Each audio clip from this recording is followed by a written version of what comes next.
Writers who've had an influence on me are many and various, because I write a number of different kinds of stories, and I think that each of the different kinds of stories I write has had a different kind of influence. As far as this book is concerned, one book and writer that did influence it quite strongly was Jerome K. Jerome, The Three Men in a Boat. A wonderfully funny book set in, again, late Victorian England. And it's the way the characters talk to one another, the way they josh and tease and are sarcastic. Another writer, not so well remembered now, who wrote short stories set in London, is W. W. Jacobs.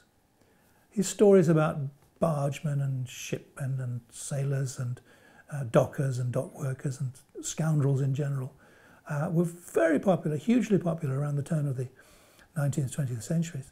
And they're still very funny today if you can get hold of them, but as I say, they're not so easy to get hold of. A lot of them have been forgotten. My favourite authors when I was a child, again, many of them. Arthur Ransome I enjoyed very much. I enjoyed Rudyard Kipling, both for the Just So stories and for the Jungle books. I enjoyed, well, I often say that my favourite book, my favourite novel, my favourite book really, is The Magic Pudding by Norman Lindsay. He was an Australian writer. It was written about 100 years ago. It's, as the title suggests, it's about a magic pudding.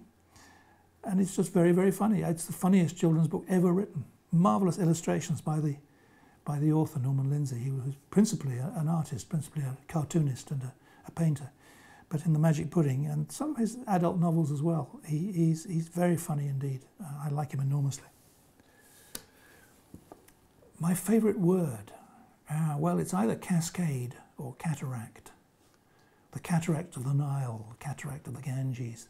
That's the title of a play, a Victorian melodrama, which I once came across in a library where I was working. And they had a lot of old play scripts.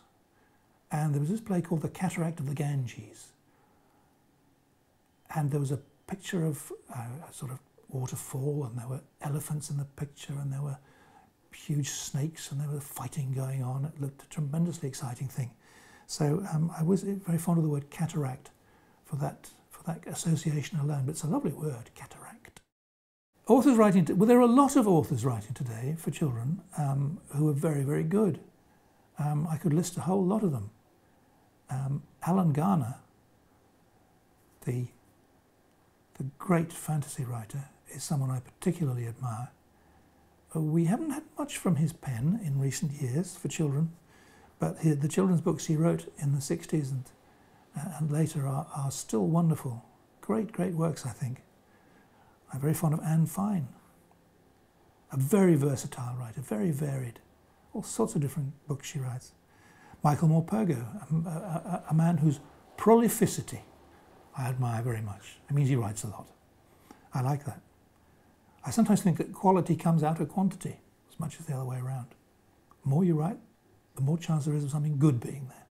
The best moment in my career as a writer is quite easy to remember, because it was the moment when I realised, very early on in the writing of Northern Lights, the moment when I realised what demons were and what they could do in the story. You see, it's all very well having a good idea, but if it's just a good idea in itself and it doesn't help the story along, no one will take any notice of it. It won't be important. I'd had the idea of demons, these parts of your spirit that are like animal in form, and they're outside you so people can see them. But what did they do in the story? That was the important thing. And when I realised what they could do in the story, that was the best moment I've ever had as a writer. It was more exciting even than receiving a letter 40 years ago now saying, "We like your book and we want to publish it." That was a good moment, but discovering what demons were was even better. The worst moment as a writer, well, it's not a bad review, because I've had plenty of those and they don't bother me very much. Being ignored, I suppose, but you can't say that's a moment, is it? It's a long thing, being ignored. I was ignored for a long, long time, but I think that did me good. I'm a better writer now because I was ignored for so long than I would be if I'd had a fuss made of me.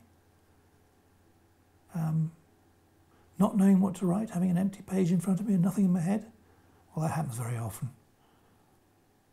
What do I do in that situation? I just sit there till I can think of something, and then I write it. I don't think I've had any bad moments as a writer. I've enjoyed the life so much.